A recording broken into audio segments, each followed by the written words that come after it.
Welcome back to Mogud's Pelams 2.0, a cute love story, season 2, episode 20.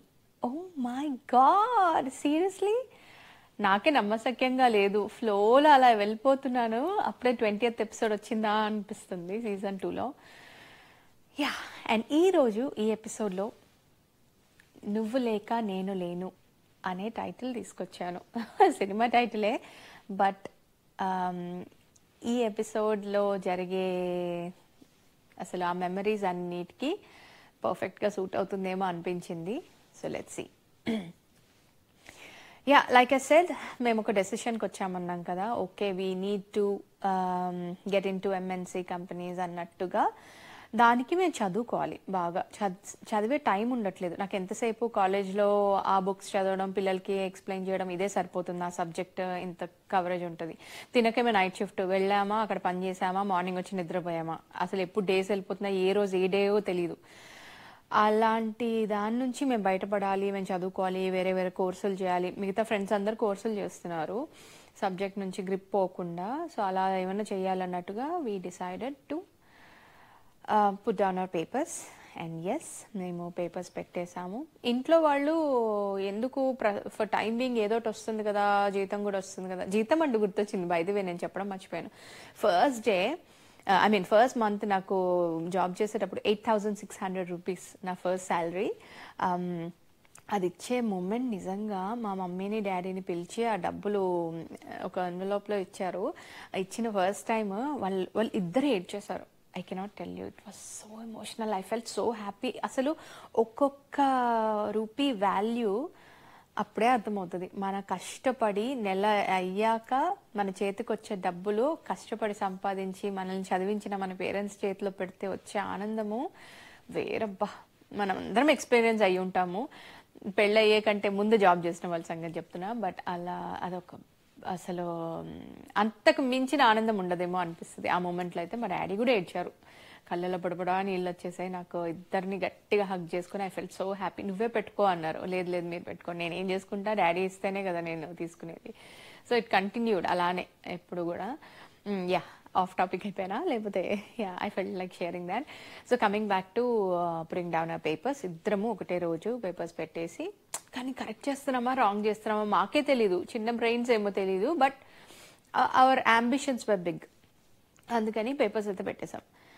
At least కాలేజ్కి వెళ్తున్నప్పుడు అయితే evening అలా 5 నిమిషాల గ్లాన్స్లో కలుసుకునే వాళ్ళం. ఇప్పుడు అది కూడా లేదు. No college, no job, no classes, no meetups, అసలు నథింగ్. మై గాడ్, ఇంకా టఫ్ అయిపోయిందా అనిపిస్తుంది. సరే ఏం చేద్దాం అనుకుని దిల్సుఖ్నగర్లో జావా కోర్స్లో జాయిన్ అవుదామా అని అనుకున్నాం ఇద్దరం.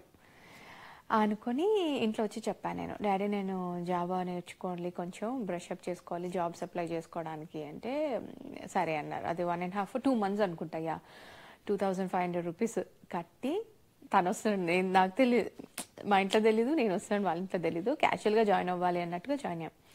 ఇద్దరం వెళ్ళి క్లాసులు, తెలిసిన కాన్సెప్ట్సే బ్రషప్. కానీ ఇక్కడ ఏంటంటే ఒకే బెంచ్లో కూర్చోడం, ఎవరు అబ్జెక్ట్ చేయరు, మంచిగా వినేవారు. చాలా ఎంజాయ్ చేసాం ఆ 2 months.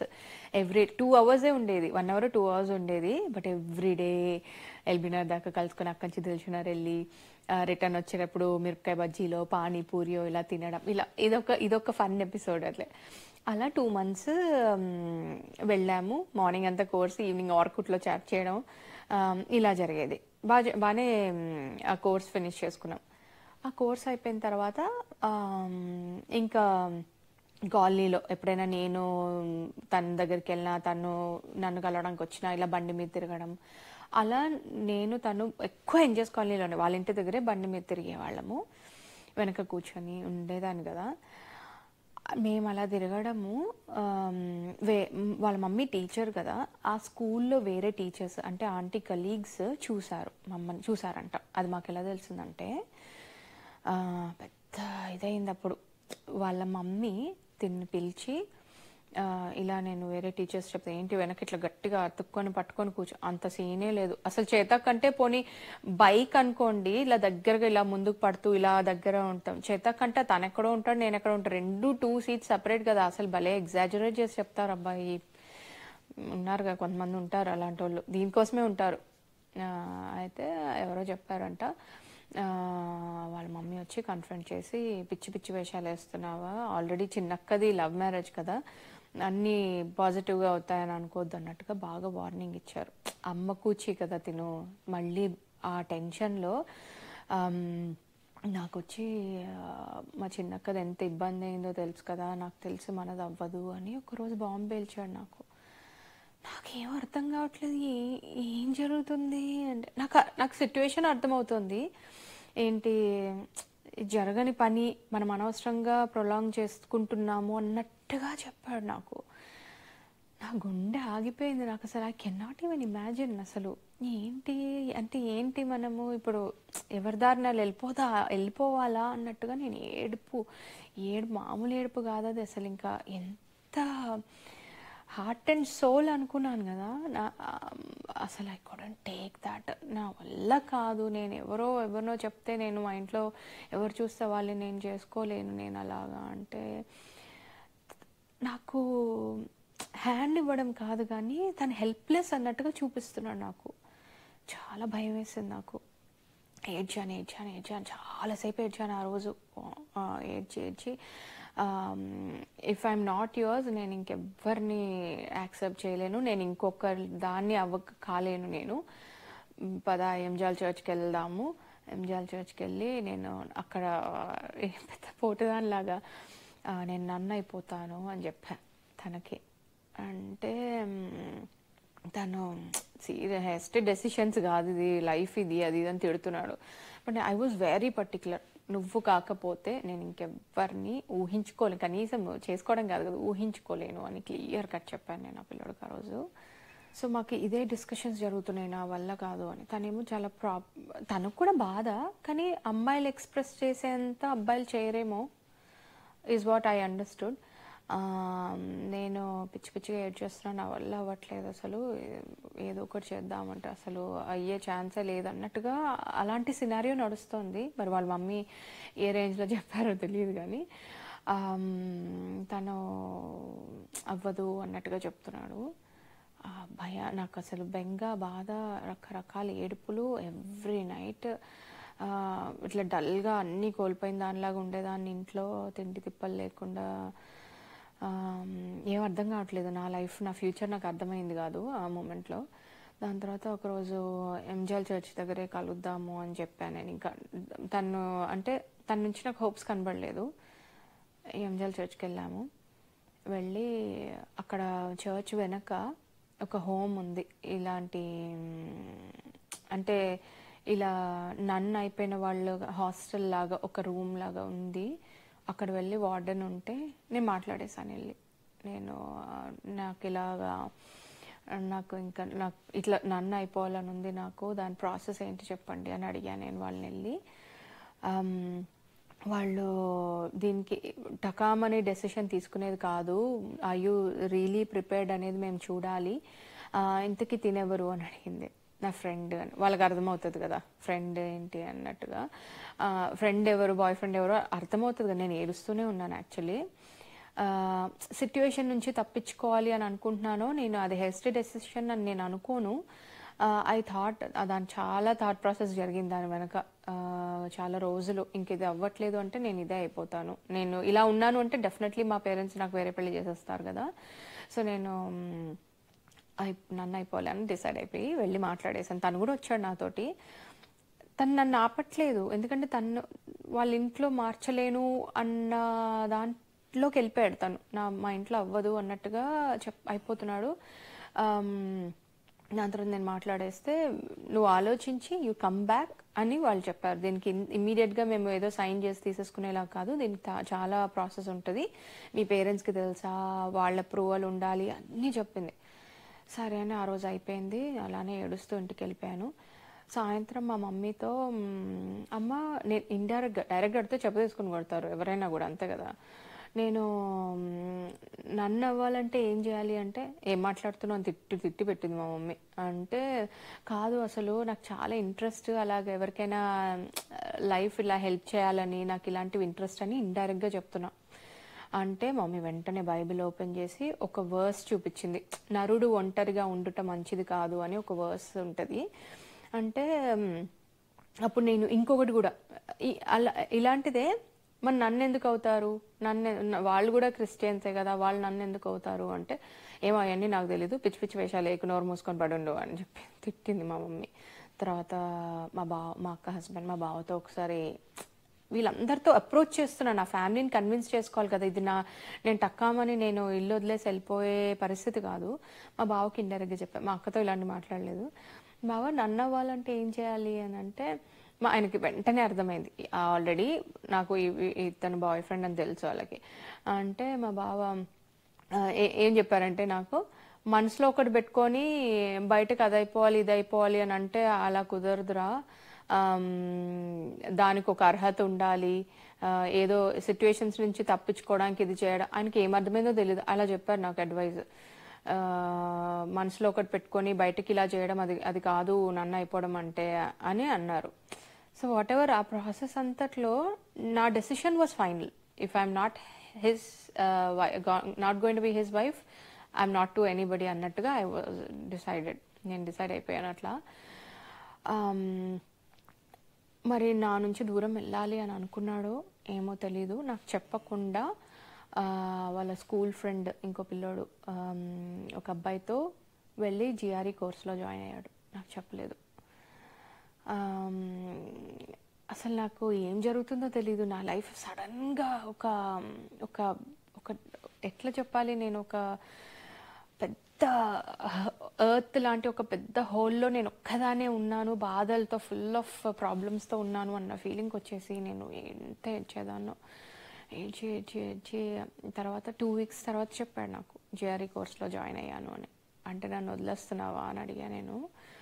అంటే లేదు, నేను సెటిల్ అవ్వాలి, నేను అట్లీస్ట్ యూఎస్ వెళ్ళి నేను ఏదైనా జాబ్ చేస్తే నేను ఇంట్లో ఏమైనా ఫైట్ చేయగలుగుతానేమో తెలీదు, కానీ నీకు హోప్స్ ఇవ్వాలని లేదు, ఇట్లంతా చెప్తున్నాడు. నాకేం అర్థం కావట్లేదు. నేను వస్తాను, నేను ఎక్కడ ఉంటే నేను అక్కడ ఉంటాను అంటున్నాను నేను. అయితే ఒక పని చేయి, నువ్వు జిఆర్ఈ కాదు ఐఎల్స్, జిఆర్ఈ కష్టంగా ఉంది, ఐఎల్స్ జాయిన్ అవ్వు, నువ్వు యూకే ట్రై చేయి, ఐ ప్రామిస్ యూ 1 year తిరగకముందే నెక్స్ట్ వ్యాలంటైన్స్ డేకి నువ్వు ఏ కంట్రీలో ఉంటే ఆ కంట్రీలోకి వచ్చి మన ఇద్దరం కలిసి వ్యాలంటైన్స్ డే సెలబ్రేట్ చేసుకుందాం, నువ్వు సెటిల్ అవ్వు నేను సెటిల్ అవుతాను, మనం అప్పుడు ఫ్యామిలీస్తో ఫైట్ చేయడానికి ఏమన్నా హోప్ ఉంటుందేమో చూద్దాము. ఇప్పుడు రైట్ నౌ జాబ్ లేకుండా ఇండియాలో అంతే కదా మనకి, ఎస్పెషల్లీ అబ్బాయిలకి జాబ్ లేకుండా ఏ స్టెప్ ఉండదు, ఒకటి మర్యాద ఉండదు, చుట్టాలు వీడేం చేస్తున్నాడు ఖాళీగా ఉన్నాడా ఇట్లాంటివి వస్తాయి. దాంతో నాకు అలా ఫైట్ చేయాలని లేదు, నీకోసము నిన్ను బాధ పెట్టాలని లేదు, తను కూడా బాధపడుతున్నాడు, but situations were really bad నాకైతే. అందుకని నన్ను ఐఎల్స్లో జాయిన్ అవ్వమన్నాడు. సో నేను మా ఇంట్లో చెప్పా, జావా కోర్స్ అయిపోయింది, దానికి ఒక 2500 కట్టించాం, ఇప్పుడు ఐఎల్స్ కోర్స్ అంటే దానికి ఇంకొక 2000 3000 ఉంటుంది. బాధేస్తుంది, మా డాడీని బాధ పెట్టాలని లేదు, మాకు వెనక అమ్మమ్మ తాతయ్యలు నాన్నమ్మ తాతయ్యలు ఇచ్చిన ఆస్తి ఏం లేదు, నేను అసలు వాళ్ళని చూడని కూడా చూడలేదు.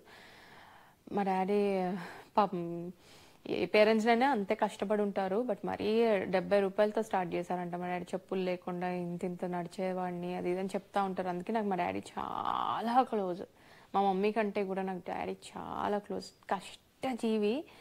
ఇప్పటికీ మేము అన్ని సమకూరుస్తున్నా కూడా ఆయన అదే లాగా ఉన్నారు, అదే అంటే అదే. ఆ చెప్పులు ఏమి వేసుకున్నానో ఏమో తింటున్నానో ఏమి చూసుకోరు, ఉన్నానా. Very very very down to earth person మా డాడీ. ఆ హంబల్నెస్ నేను ఇంకెప్పుడు ఎవరి దగ్గర చూడనేమో, అంత coolest dad I got. I'm very very blessed with my dad.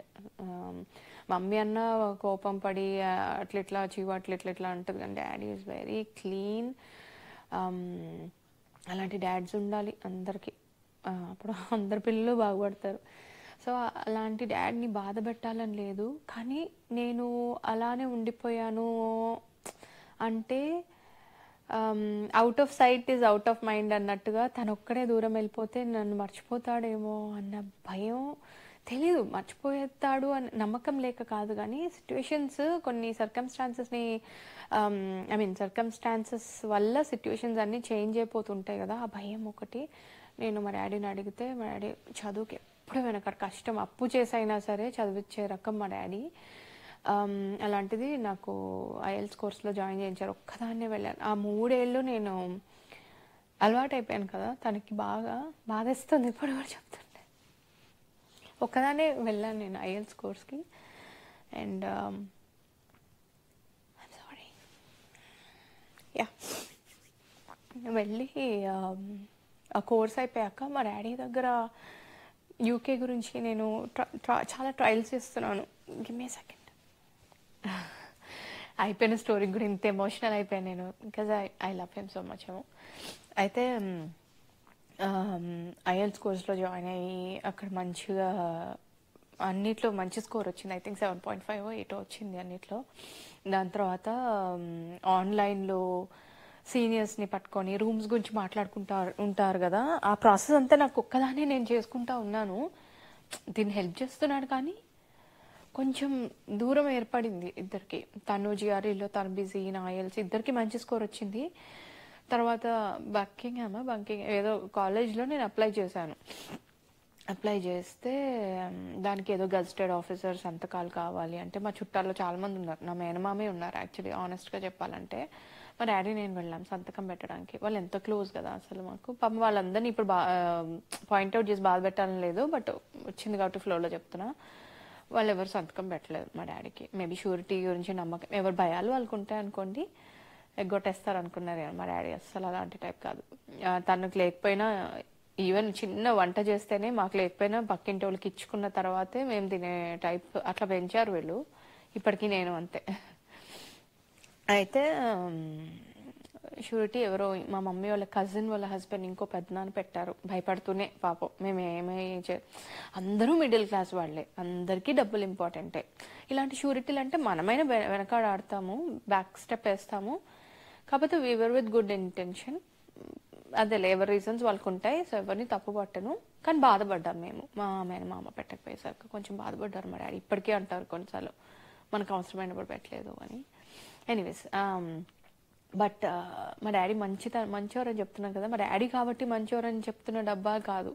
మా డాడీ కంపెనీలో కూడా కళ్ళు మూసుకొని ప్రసాదు అంటే అంత నమ్మకం, అంత సింపుల్ మంచి హ్యూమన్ మా డాడీ. అలాంటి హ్యూమన్ బీయింగ్స్ ఎక్కువ రోజులు బతకాలి, నెక్స్ట్ జనరేషన్స్ చాలా నేర్చుకుంటారు. అయితే మా డాడీకి ఇలా చూస్తున్నారు అంటే కంపెనీలో ఎవరిని అడగలేదు, బట్ ఎవరో అంకుల్ ఏదో మాటల్లో అడిగితే ఇలా మా అమ్మాయి వెళ్దాం అనుకుంటుంది అని చెప్తే, పంపించు ప్రసాద్, నీకేమైనా సంతకం కావాలా, నేను పెడతానని చెప్తే మా డాడీ కళ్ళల్లో వాటర్ వచ్చేసాయంట.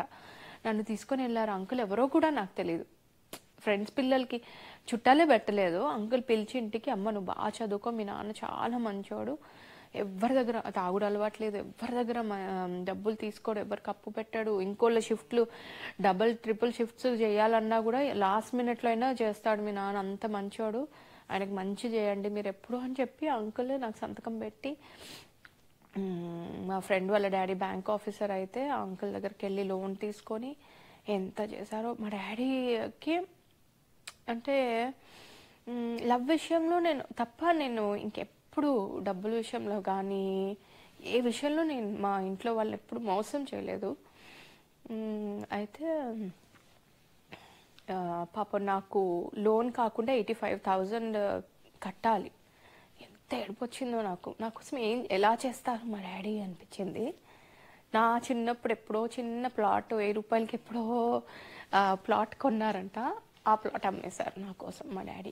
జస్ట్ 85,000 రూపీస్ కట్టడానికి డబ్బులు లేక అది అమ్మేశారు.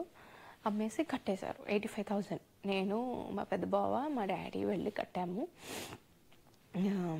భయపడుతున్నారు వీళ్ళేమో, ఒక ఆడపిల్ల పెళ్ళి కాలేదు, చదువుకోవడానికి వెళ్తా అంటుంది, మన ఫ్యామిలీస్లో ఎవరు వెళ్ళలేదు అన్న ఒక భయం.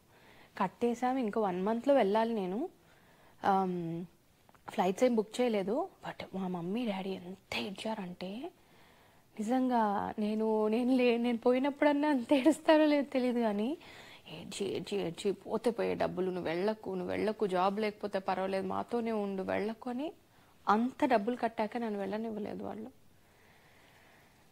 ఇంత కేయాస్ సిచ్యువేషన్ అంటే ఇదే. ఒక పక్క డాడీ డబ్బులు పోయాయి, ఒక పక్క బాబీ ఏమో ఇలా. నా లైఫ్ ఏంటి అనే బిగ్గెస్ట్ క్వశ్చన్ మార్క్ నాకు. జాబ్ లేదు, చదువుకోవాలని ఉంది, వీడిని వదిలి వెళ్ళాలని లేదు, బట్ ఏదో ఒకటి చేయాలి, ఏదో ఒకటి చేయాలి. I was so helpless. ఆ సిచ్యువేషన్లో ఎంత ఏడ్స్తూ ప్రేయర్ చేసుకునేదాన్నో నేనైతే. వన్ ఫైన్ డే అలాంటి సిచ్యువేషన్లో బాబీకి అప్పుడు నేను లాస్ట్ 2-3 ఎపిసోడ్స్ ముందు చెప్పాను, నేను లేనప్పుడు నేను ఊర్లో ఎవరితో పెళ్ళైతే ఊరికి వెళ్తే అప్పుడు హెచ్సిఎల్ టెక్నాలజీస్ అటెండ్ అయితే క్లియర్ అయింది, కానీ ఆఫర్ లెటర్ ఏం రాలేదు అని చెప్పాను కదా.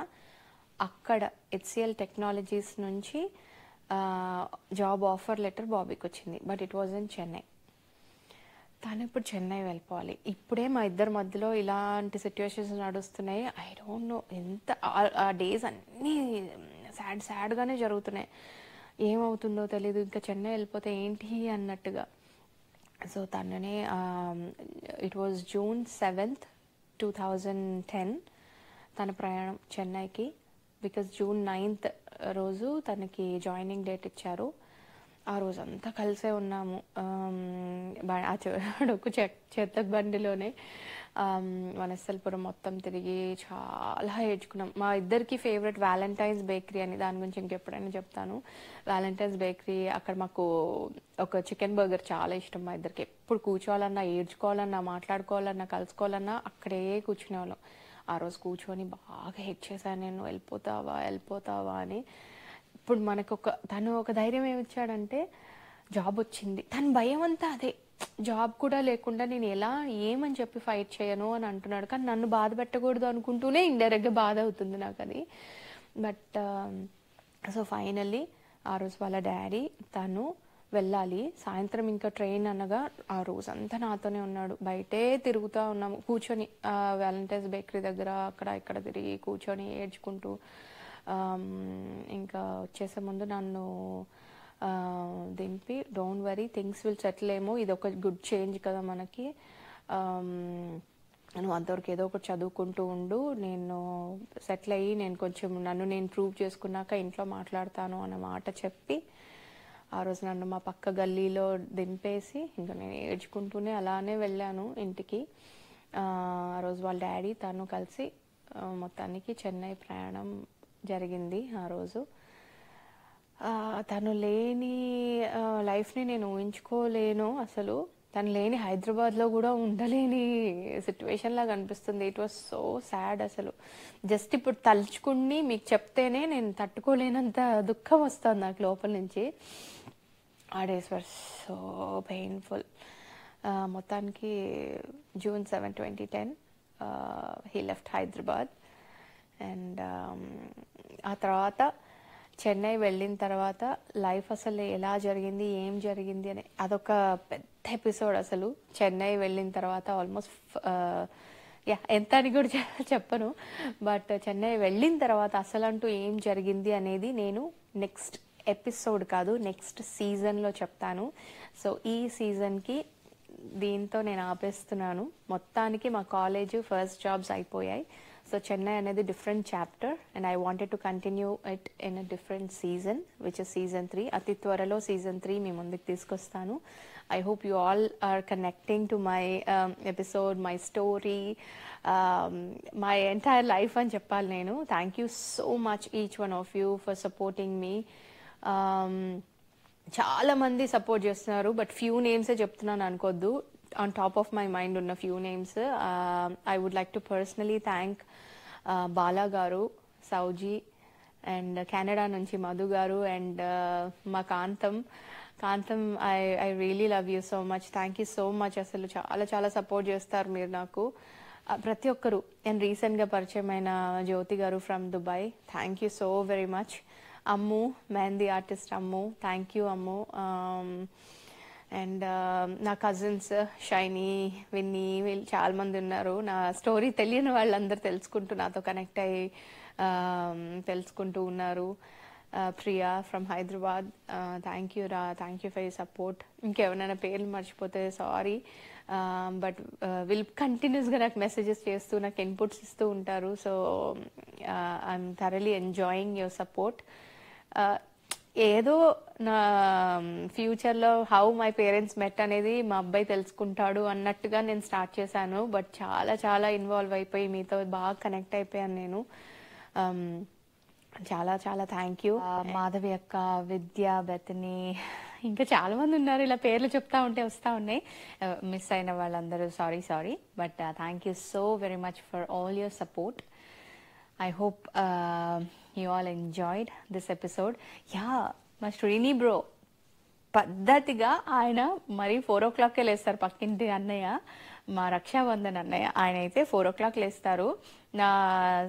మా టైం 7 o'clockకి రిలీజ్ అవుతుంది కదా, ఆయన పనులన్నీ ఫినిష్ చేసేసుకొని 7కి టంగ్ అని చూసేస్తారు. ఆయన చూసేసి వెంటనే కమెంట్ పెడతారు. He is very very connected. ప్రతి దానికి నాకు కమెంట్ పెట్టి మంచిగా ఎంకరేజ్ చేస్తుంటారు, ఎంజాయింగ్ ద స్టోరీ అని.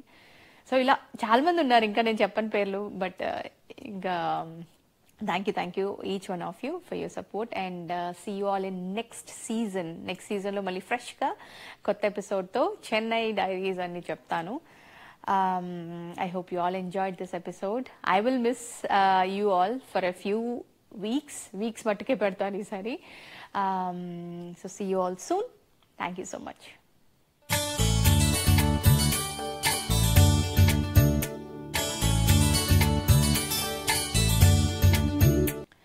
అండ్ ఈరోజు ఈ ఎపిసోడ్లో మీకోసం నేను తీసుకొచ్చిన పాట చాలా చాలా ఇష్టం. ఈ పాట అంటే నాకు అన్ని పాటలు ఇష్టమే, బట్ ఇది అసలు పాడుతున్నప్పుడే నాకు ఏడుపు వచ్చేస్తుంది ఈ పాట. నేను జనరల్లీ ఈ పాటను ఎప్పుడు 2 చరణాలు ఉంటే నేను ఫస్ట్ చరణం సెకండ్ చరణం కలిపి పాడుతూ ఉంటాను, ఎందుకంటే నాకు అలా ఇష్టం ఈ లైన్స్. అండ్ ఇప్పుడు మీ అందరి కోసం కూడా అలాగే పాడతాను. అండ్ ఈ సినిమా వచ్చి మంచి మనసులు, భలే పాట ఇది.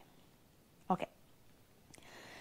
నువ్వక్కడ నేనిక్కడ పాటిక్కడ పలుకక్కడ మనసొక్కటి కలిసున్నది ఏనాడైనా. నువ్వక్కడ నేనిక్కడ పాటిక్కడ పలుకక్కడ మనసొక్కటి కలిసున్నది ఏనాడైనా. ఉండి లేక ఉన్నది నీవే, ఉన్నా కూడా లేనిది నేనే. నా రేపటి అడి ఆశల రూపం నీవే, దూరాన ఉన్నా నా తోడు నీవే. నీ దగ్గరున్నా నీ నీడ నాదే, నాదన్నదంతా నీవే. జాబిల్లి కోసం ఆకాశమల్లే వేచాను నీ రాకకై. తను చెన్నై వెళ్ళిపోతే నా పరిస్థితి ఇది అప్పుడు. Oh my God, so painful. But yeah, ప్రతి గుడ్ తర్వాత బ్యాడ్ తర్వాత గుడ్ జరుగుతుంది అన్నట్టు రేయి పగలు టైప్లో జరుగుతుంది కాబట్టి life. We have to just hope, trust the process and think positive and one step at a time తీసుకుంటే లైఫ్ చాలా ఫ్రూట్ఫుల్గా ఉంటుంది అనేది నా లైఫ్లో నేను చాలా నేర్చుకున్నా చాలాసార్లు. అతి త్వరలో సీజన్ 3తో మీ ముందుకు వచ్చేస్తాను. Thank you so much for your support for season 1 and 2. I thoroughly enjoyed sharing all my beautiful memories with you all. Thank you so much once again, and see you all in next season.